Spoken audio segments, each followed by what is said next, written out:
Welcome to The Longer Game, the only show that's dedicated to the future of retail. We bring on real-life people in the retail industry.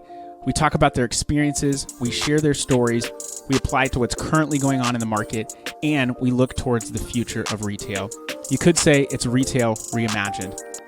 My name is Michael Marr. I run a customized, done-for-you service agency called Cartology that helps brands win on Amazon. Now, while my expertise stems in the Amazon field, we bring on a wide array of guests because retail is expansive. You've got e-commerce. Yes, you've got marketplaces like Amazon. You've also got brick and mortar that is evolving. You've got logistics. You've got technology, finance. There are so many aspects to retail, and it's complicated. So we're here to bring you the entire story. Do you think that you have an interesting story and you'd like to tell it on the podcast? Then go to thelongergame.com and fill out a form to be a guest on the show today. You can catch The Longer Game on any social channels: LinkedIn, Facebook, Instagram, Twitter, YouTube, and our website, thelongergame.com. We've got all awesome guests on this show, so that I will promise. Are you ready to hear more about the future of retail? Let's get down to business. Welcome, everybody, to The Longer Game, the podcast where we talk all about retail. My name is Michael Marr. I'm your host. I just started introducing myself in the last podcast, so I'm just going to keep doing that because it feels like the right thing to do. And today we have a very interesting component of retail that we are going to talk about, and that is the auction. And to talk about that is Jake Goodman, co-founder of Basta. I'm going to let him explain it because he's going to do a way better job than I would. So welcome to the show, Jake. Tell us a little bit about yourself and what you're doing at Basta. Thank you so much for the introduction. Super happy to be here and excited to talk to you guys a little bit about auction and its place in retail. Basta is it's sort of an interesting story. Auction has been on the web since the late 90s, at least, right? I mean, auction has been available through sites like eBay since 1999, but nobody had really done for auction what I see sort of Shopify, Wix, Squarespace, these other sort of e-commerce platforms that most of modern commerce is built on. Nobody had really done that for auction. And so what we set out to do with Basta is sort of unlock auction as a pricing modality that you can either just sort of embed into an existing marketplace or build a whole existing storefront around as easily as you could build a storefront around a buy now button with Shopify. And so that was kind of the idea around unlocking auction for creators, individuals, small businesses, charities, all the way up to sort of larger marketplaces and enterprise level auction houses. And my co-founder was the chief technology officer of Sotheby's Auction House. So our development team sort of built the entire auction ecosystem for the biggest auction house in the world. Our systems probably power $7 to $8 billion worth of bids per year. So we have a little bit of insight into how auctions work. I mean, just a little. Yeah. I mean, we're definitely, I would say, we're the sort of the foremost auction technology experts out there, which is a niche. That is quite a niche term. Yeah. Yeah, it's a niche space for sure. Although I do think the applications for auction are broad. So about 2.5 years ago, with Sotheby's blessing, we built Basta. Sotheby's is a minority shareholder, and we're venture backed by a few others. So yeah, that's sort of our background. And we got quite lucky with our first client, Pharrell Williams, a Grammy award winning artist, fashion icon. Never heard of him. Yeah, he's the man. He's much cooler than us. He was building an auction website, and just sort of a testament to our, to our product. So he built Jupiter around Basta's API. We still power Jupiter today, and there was really no other option for him other than sort of building, spending $1 million in a year building his own proprietary auction technology. He is a great example of a user with, an owned audience, really interesting memorabilia to sell, and really no reason to consign that stuff to an auction house, who's going to take, his data, a chunk of his revenue, all the eyeballs and attention for themselves. And so we make it easy for obviously huge celebrities like Pharrell, but even all the way down to like sort of micro and niche influencers who might sell, one of one hand painted jackets on Instagram to their 5,000 followers. Um, Now with us, they can instantly generate an auction storefront, and tap into a pricing modality that's a little more powerful than just buy now, especially for unique items or experiences. We're talking about building creator communities, which we are, and that's, I feel like, the future of influencer marketing is not just being an influencer, but in my mind, I've been called out by people because I've said, like, I don't know if I really get this whole influencer thing. And to be clear, I understand how it works. It just sometimes feels like if all you are is an influencer and you just judge and rate products, what is your or services? What are your credentials? Hmm. What tells me that I should be paying attention to you? And are you also creating? Because there's a big difference between influencer and creative. Someone who is a creator can also be an influencer. Maybe there's a physician who is into functional medicine. They've got a great background, but they're like, hey, we need to have better food quality in this country. I'm thinking of someone named Dr. Mark Hyman. My wife's a big fan of him, but he's done that. And he's been banging that drum for like 30 years. And stuff's just now starting to change. Well, he's an influencer, but he has a podcast.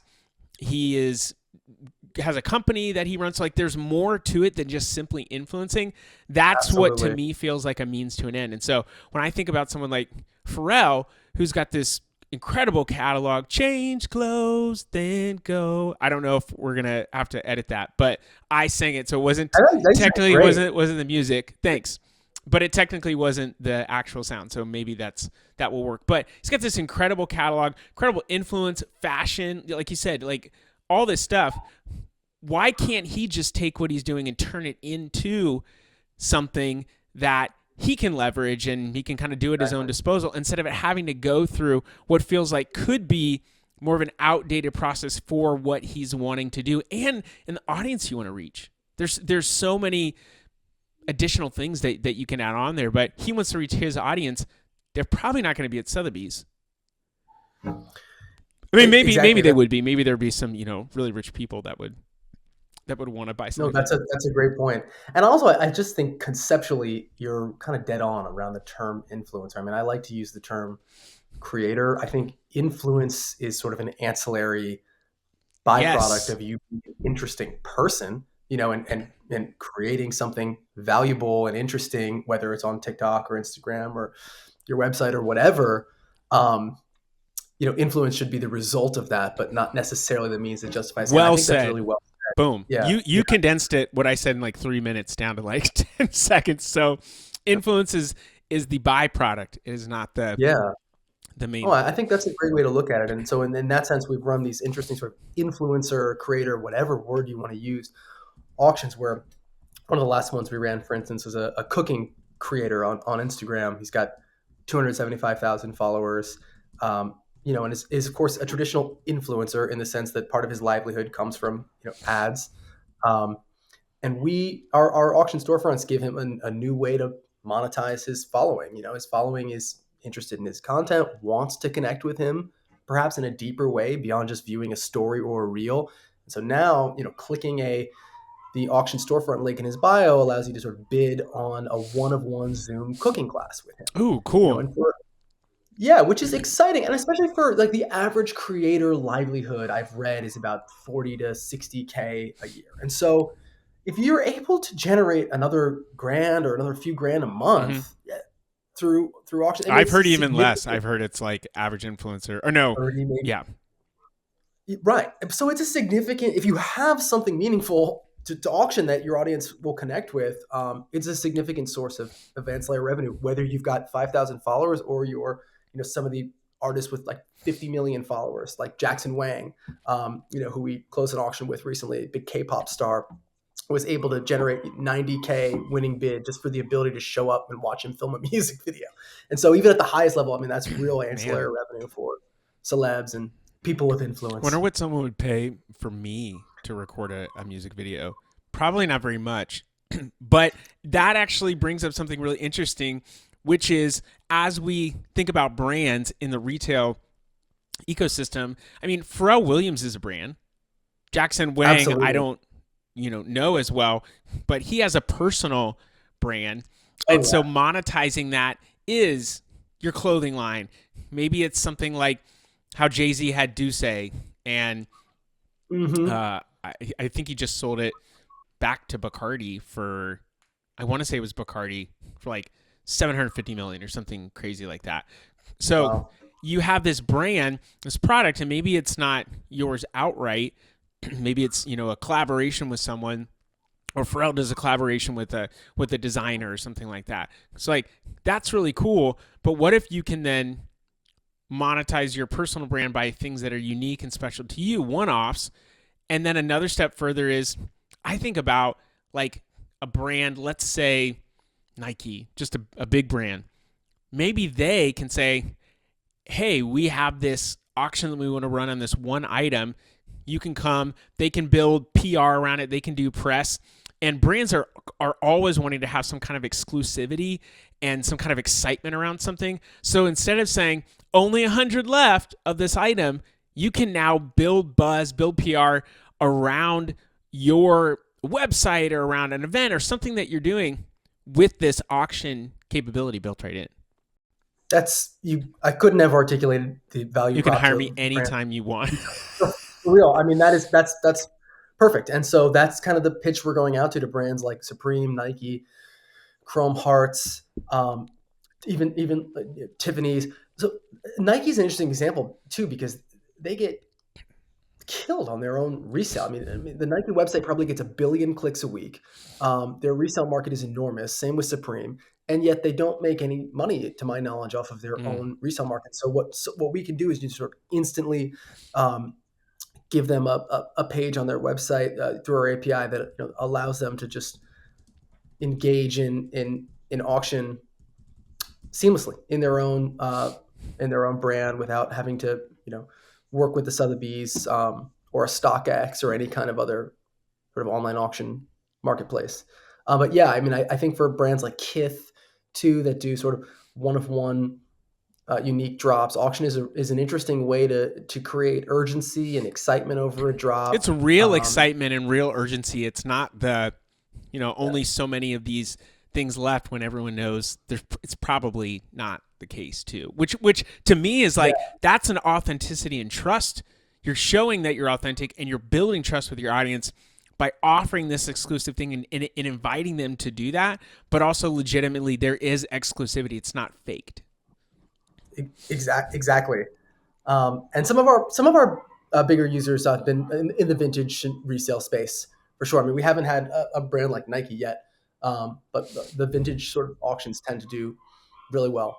By the way, I like that you're Uh, repping Supreme right now as you're talking about them. Well done. Kudos to you. I have a friend who works at Supreme and has been very generous hooking me up with I clothes didn't occasionally. realize that they had such a crazy resale market though.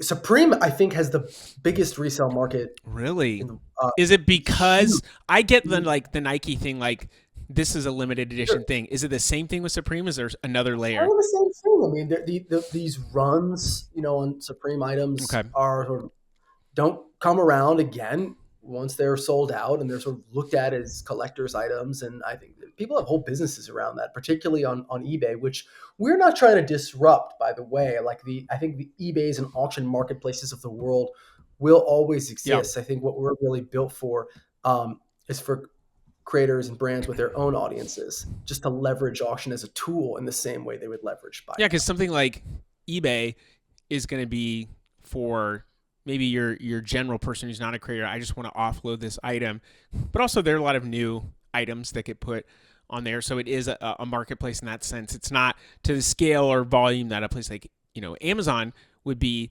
And that was actually where I first got my start, was on eBay. I was Hmm. buying and selling music equipment, and a Oh, lot of cool. times I would buy a vintage synthesizer or drum machine, and maybe someone just didn't know what they had. I'd buy it on Craigslist or get it in a pawn shop. People didn't know Yeah. what eBay was really at the time. And so I would look it up and be like, I could get double for this. Okay, I'm going to buy this in cash. Maybe I clean it up a little bit, take nice pictures, sell it. or maybe it needed like Interesting. small bits of work done. Like it needs a new battery soldered into it. Okay, cool. Like I can do some basic soldering. I can make that happen. And that was what I had, that knowledge, but I needed someone to show me the like business brand new product side of it. But that, I think, yeah, to your point, will always be a need. What you're now doing is basically taking that technology and allowing other people to use it to create additional income other than just, hey, I like this product.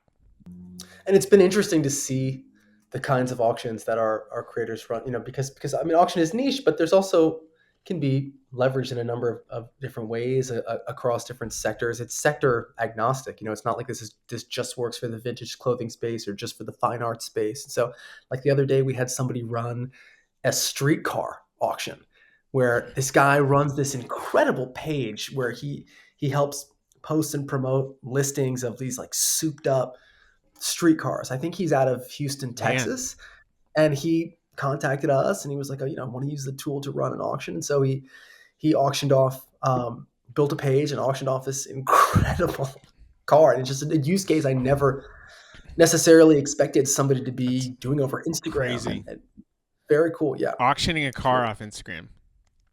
Yeah. Wow. So how can, other than what we talked about, how can brands leverage something like this? Like, is it a creator collab? Not just, auctioning off one-on-ones. Like, is there more scale or volume, or is the play exclusivity? I think a creator collab is very interesting, right? Like I had a friend. This wasn't an auction, but I had a friend who teamed up. She makes one of one sort of upcycled clothes, where she like restores old clothes, and had this amazing collab with Adidas. This was like kind of right before I launched Basta. It actually kind of inspired the idea to some degree. Did this amazing collab with Adidas. All the pieces were one of one. Everything sold out. People loved it because it was a way to get like this sort of branded Adidas merch. If you love it, if you love Adidas, that you would never see otherwise. All that, in my opinion, should have been auctioned off, right? I mean, I think any ascribing any buy now price to stuff like that is, to me, just a guess, right? You're just sort of randomly guessing. Okay, let's make the tracksuit that we did 250 and the custom sneakers we did Okay. 300. But really, the amount of attention and eyeballs they got for that, I think the prices would have been much higher if they would have just allowed their fans and followers to compete over the items through Which auction. means you first have to have an audience of people that want Yeah. to know Yes. what you're doing and are interested or intrigued. That's where the demand comes into play. And I've seen people who they build like a Facebook group or something like that, and they just build community or something like that, maybe a blog, like a blog, and they spend a year just developing that. Now people are like, oh, I'm interested, I'm bought in, I like what's there. And then all of a sudden now they have a product that they can sell to. Well, you've got the trust, you've got a community. It's not an instant sell, but it's the playing the long game so that you can see what I did there. Playing the long game so that or the longer game, so that you can then eventually have a business model that goes behind it. And that is more than just influence. It's maybe giving them right information. It's building from a place of credibility, and then saying, oh, and by the way, we have this line of things that we think are actually going to be super beneficial to you. Yes. And playing off that longer game concept, something that our brands and creators sort of have found quite valuable about running auctions is the data. So, sure, you know who your followers are, you know who your website visitors are, but the people, among that cohort willing to click an auction link and register to place a bid, we call those your 1% engagers, right? Like those are your super fans, or your super engagers who are into what you're selling enough, to not just follow you over social, but actually compete over your items or experiences that you're offering through auction. So, you know, we generate a list for you of everybody that's registered to place a bid, and it's something you can activate as a seller in a number of different Yeah, ways. let's talk about that, because I think about, okay, these people who placed a bids, like someone was interested. Sometimes I know on eBay, it's been a while, but someone doesn't buy, and it's like, hey, or they buy and they like, okay, I'm out. I'm not going to pay or buy for this thing. You can go back and say, hey, do you want the chance to to do this. So maybe in my head, I think, okay, I have this, Adidas jacket. It's upcycled, whatever. You didn't like, you didn't win this one, but hey, I've got two or three other items that are going to be like this that I can now send a super targeted email campaign. Maybe not Exactly. at scale, but like to these people who are interested. Maybe at scale, if someone spending $90,000 to watch someone do a music video, probably had a decent number of people bidding, or just some really rich Yeah. people doing it. But like now you can go back, and when we talk about personalization, that's hyper personalization. I know you're interested in this unique product. Do you want to come back and get another one of these unique products? And it also helps the creator know what are people interested in. Because to your point, you put a buy now price on it. Okay, yeah, maybe someone buys it, but if something goes to $70,000 or even five, and normally you sell stuff for 100, you don't know. Okay, I'm on to something. I can now start creating items that are very similar to this, or that have a unique value prop like this, and now you're going to engage and grow your audience that way. Yeah. Not only do you know they're interested in terms of hyper personalization, you know their max willingness to Right? pay. Exactly. Yeah. You literally saw what their max bid was, right? I mean, the point at which they just said, okay, this particular item was too much for me. I'm bowing out, but it's incredibly valuable data that you would never get And uh, just from a buy now sale. how can people put, just like you can on eBay or some other auction site, can people go in and say like, all right, I'm willing to spend up to 70,000, bid up in these increments, or is it really like a live auction bid? Okay. Yeah, you can to the tool you can place a max bid and the tool will bid on your behalf up until your max bid is reached, and then it will notify you. Or you can just go increment by increment if you're more into the sort of the gamification side of it. I mean, sometimes people like to really sit Yeah. there and like they've outbid somebody that they've been Refresh, outbid, and refresh. yeah, yeah, people can definitely be into that, and we've also added a live streaming component to the Ooh. tool. It's pretty cool. So people like Pharrell or really any sort of creator can now kind of close the auction live and talk to their audience about um, the item. So it's almost a little like whatnot in your pocket, right? I mean, it's whatnot, but without having to actually bring your audience to their platform. You keep it all on your own. Well, I Your like that because you're not giving someone else a cut. And to your point about Pharrell, he's already got record labels and other people that are, want to take a cover of what he's doing. I imagine he owns masters for some of the stuff that he's like produced and written, which I think any artist who is a writer or producer will tell you you need to own some kind of rights to that so that you can get royalties based off the music. And whoever sang it, maybe they don't make money off of it, but you will because you own it and you wrote it. So it gives you more access to the income that you're able to generate, more wealth, so to speak, of instead of farming it out to someone else. And that can show you how powerful you are as a creator. But you also now, and we talked about hyper personalization, so you can go back to those people to create hyper personalization. But it just opens up a realm uh, of opportunities that I don't think was there before. Yeah, we've also had creators and stores uh, collab on auctions together, which has been really cool to see. So it's like nobody wants to dilute their brand and bring their followers to a marketplace, but they do want additional marketing amplification. So like we've had, for example, we had an auction a while ago where a couple of different vintage resellers on Instagram all consigned some of their favorite vintage items to an auction storefront that they built together. They all put the same link over their bio. Um, promoted the same link, and were able to leverage their collective followings, which turned out to be about 1 million people between all of Wow. them. Now you're Um, cross promoting. yeah, exactly. And so they're driving everyone to this page, but also they're able to talk to one another's followers, and so they're all gaining followers in a relevant sector. It's kind of like a rising tides lifts all boats situation. We just closed another auction like that, 50 artist auction, where each artist was kind of like mid market. You know what I mean? 8 to 12,000 followers on their Mm-hmm. own, but collectively 50 of them, were able to create a huge buzz around this auction without needing to go to a marketplace with still with the ability to retain 100% of their revenue from the auction. So And sometimes it's hard for artists could be a musician or someone that's painting. It's hard for Yeah. them to make.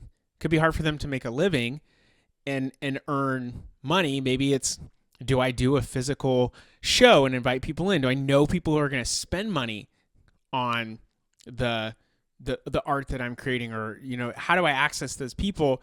This allows you to take what's happening online and better leverage that. Well, that's exactly what we did. I mean, so we ended the auction live with, we rented a gallery space. We had QR codes everywhere. And it ended up being a really interesting event. We had Jack Harlow came by the Wow. event, just like a big rapper, and we just had like hundreds of people come through, and were able to sell a decent amount of the pieces. And um, we would have never been able to put something like this together before Basta. So pretty cool. And then, one other thing I wanted to mention, I'm actually just curious as to your thoughts. We've never tried this use case, but for the retail space, as an expert in this space, I've always had this concept of converting an item to auction on the fly. Mm. So if I'm on the Tom Ford website, let's say, and I'm looking at leather jackets and I see that there's, only one or two left and there's 900 people, viewing the item.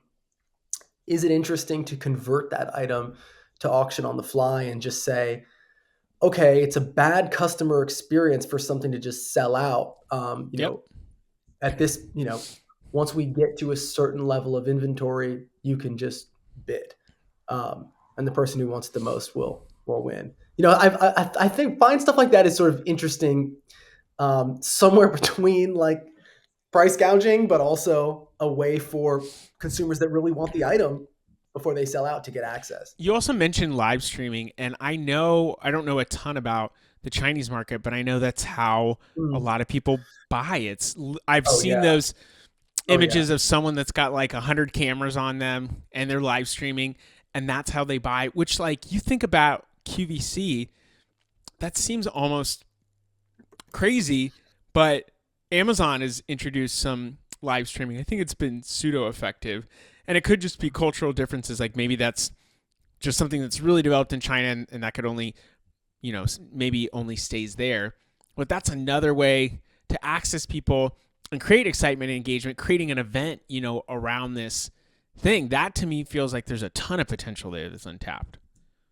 Ton of potential, and China has, as you heard, probably is been on the forefront of something called, social commerce, right? Which is kind of this group buying concept, right? Where you can kind of go in as a group really easily and buy up items, and it's something that we've been working on, is a kind of a group bidding concept, Okay.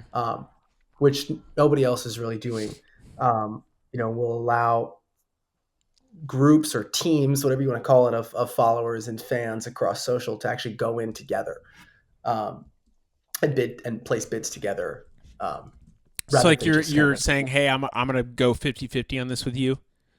Yeah, yeah. So I mean, imagine you're on checking out one of our clients is, Julian's Auctions, which is a really cool like music and memorabilia auction house, and your mom is a huge fan of Elvis Costello or, Princess. They're about to do a Princess Diana auction, Okay. and you imagine bidding as a whole family, on one of Princess Diana's sweaters or something like that you think she would love, rather than just sort of getting stuck bidding yourself. It ultimately just raises the max bid you're able to place, and lets you leverage all your family and friends to get your friend that one item you think they might really like. When I think I love the collaboration there.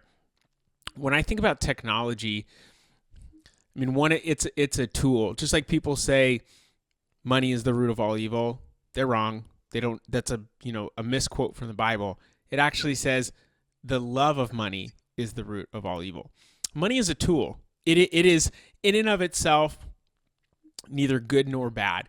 You get to choose how you use it. There's a much more intelligent word to use there, and I just can't think of it off the top of my head. There's a specific word of like, something is, it's very neutral, I guess, is maybe the right way to say it. Technology can be the same way. It can be leveraged for good. It can be leveraged for bad. We're so connected now.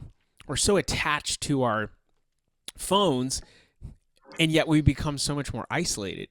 When I think about something like an auction, though, it's taking technology, allowing people to connect in a more personalized way Yeah, with a creator, with a specific piece of definitely. product or a product that you might like, to bid in groups, to be engaged, to do fun things that technology also has a chance to separate people out.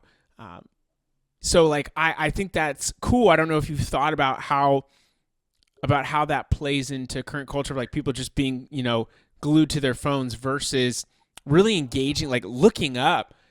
Like I was in Hawaii 7, 8 years ago watching this like sunset ceremony. Every single person had their phone out and was filming it and looking through their phone. And I was like, I could film right now or I could just watch what's going on. And so I watched what's going on. I'm like, only you will only be able to look at this video. You won't remember what it actually looked like in person.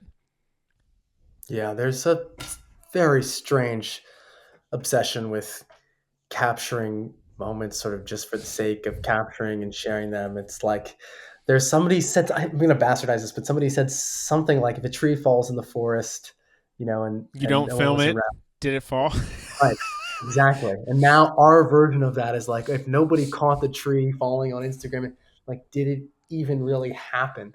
Um, and there's definitely something a little dark about that. But in the auction space, yeah, to your point, a lot of these a lot of what gets sold is either unique item, but some of the objects that do really well, lots that do really well, are these money can't buy experiences, and so they're cool in person or at least over Zoom ways for fans and followers to connect with the creators that they love. Um, and it is a little different than just being sort of glued to your phone, and so um, You remember? Well, I don't know if you would remember this, but there was. We talked about. Oh, now I'm blank. Ryan Leslie, the producer, musician. How maybe you and I first talked about it when we talked maybe a couple weeks ago, but he is a musician producer. He worked with Cassie. He worked with a lot of R&B artists, yeah, and yeah, this was maybe a yes, decade ago. He was like in the studio, probably one of the most. I remember that Kanye said like the only people who are in the studio more than I am are Ryan Leslie and Will I Am. Just constantly making beats, constantly producing, constantly writing. And I actually think now about John Bellion. Like he has written for a ton of people and is just constantly writing, constantly writing, constantly writing. Amazing songwriter, great artist in his own right. But Ryan Leslie did something sort of similar to this. It was a novel concept like, hey, screw it. Instead of doing a big show or writing albums for a record label, I'm going to charge $10,000 for a show. And maybe he could have had a lot of people to bid, and maybe he would have made more. But like, I'm going to do $10,000 exclusivity for the show. You're going to get to be with me. I'm going to give you a bunch of stuff. I'm going to sign it. It's going to be a great, great yeah. night. That would have been a great, And great you get auction. 100 people to do Yeah, that for 10,000. You made $1 million, right? I'm pretty sure that yeah. math works out. That would have been a well, is that A 100,000? 10,000 for 100 people. It's a million. That's right. So you made $1 million. But You yeah, can do that once a year. You're probably doing pretty good. yeah, yeah, absolutely. Um, and it's almost like I don't know. Do you remember? Well, they're still around. Do you know Cameo? Oh yeah, yeah. Yeah. Sometimes I kind of analogize what we're building to Cameo, but in some ways, just kind of a more diverse, kind of potentially more interesting version of Cameo, where right instead of just buying a 15-second or 30-second Zoom call, which is cool, I think their concept is really interesting. Um, you know, it's a way to go beyond that and bid on any kind of an experience that a creator might be offering. Um, and in that spirit, we've kind of just started gearing up to pitch to creator economy platforms too. Okay. Patreon, Patreon, Substack, passes, even something like an OnlyFans, right, where creators are connecting with followers through subscriptions, through buy now, think auction is sort of just a brilliant way for these creators to kind of monetize the super fan by offering them, one of one exclusive experiences that you can only get um, by winning an auction. So it's been super cool, man. If people want to know more about what you're doing, where should they look? Just like in front of a computer screen, hitting refresh, or maybe somewhere else that they should if go you check. just hit refresh over and over on your computer screen, Jake Goodman will pop up on your. Yeah, if you hit refresh and say my name 3 times in the mirror. Oh wow, I might actually try that. You can check us out at Basta_auctions, BASTA_auctions on Instagram. Okay. And click the link in our bio there. You can instantly build your own auction page. You can check out some of our other sellers, like Pharrell Williams, like Pharrell, and we've got a few more sort of awesome live sales right now. We've got a 36 item blue chip artists auction that's actually going to raise money for the coral reefs. Okay, cool. A music nonprofit auction. Yeah, we've been able to raise quite a bit of money for nonprofits. I was just going to say that's a good way nonprofits to have some exclusivity. Maybe an artist can donate something, and it's been something that I felt really good about. We didn't necessarily build this tool to go into the nonprofit space, but yeah, a lot of our earliest clients were companies like nonprofits like Fandium, the David Lynch Foundation, who they teach transcendental meditation. Okay. So we've helped some really great, even Jupiter, a decent amount of their profits go to Black Ambition, which is Pharrell's charity for entrepreneurs. Very cool. Okay. Yeah, I love it. All right. Well, you know where to go. That's all we've got, people. We don't have anything else for you. So you don't have to go home. Maybe you can go check out an auction, but we don't have anything else. So we're gone. Peace. All right. That was the show. What did you think? That was the longer game.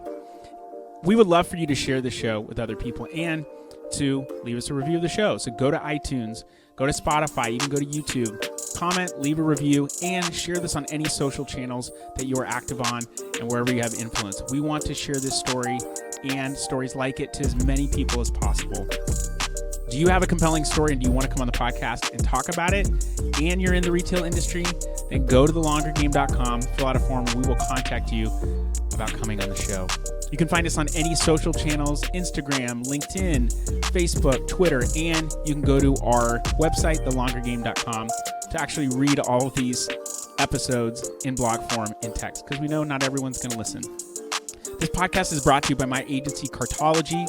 We are a customized, done-for-you service agency that helps brands win on Amazon. It is super complex selling on the Amazon Marketplace.